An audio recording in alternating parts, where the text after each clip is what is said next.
Well, Mr. Ryden, says Franciscus, and a voice was calm and slow and solemn.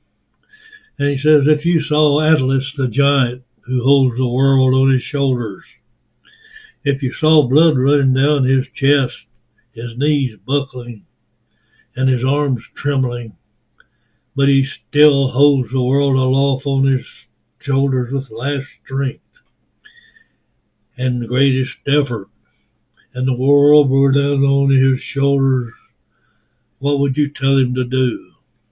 Reardon said, I don't know. What could he do? And Francis says to shrug. Well, John Galt says that you escaped from pain. We seek happiness.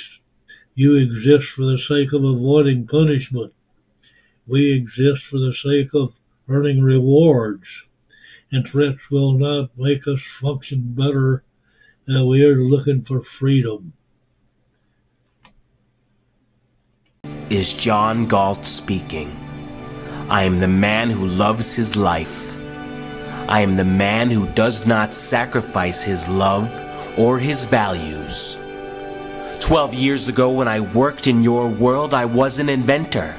Like the man who discovered the use of steam or the man who discovered the use of oil, I discovered a source of energy which had been available since the birth of the globe, but which men had not known how to use except as an object of worship, of terror, and of legends without a thundering god. I invented a motor that draws its energy from the atmosphere, a perpetually running motor. It would have raised the efficiency of every human installation using power. It would have made a fortune for me and for those who had hired me.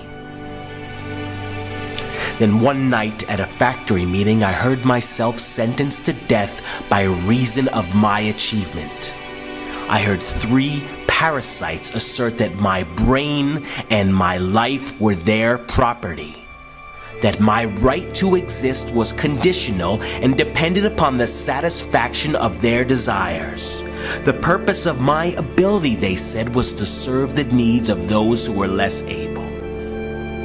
Just as the parasites were counting on my self-immolation to carry out the means of their plan, so throughout the world and throughout men's history in every version and form, I saw I could put an end to your outrages by pronouncing a single word in my mind. I pronounced it. The word was no. I appreciate you watching. I appreciate you subscribing. And it's adios amigos.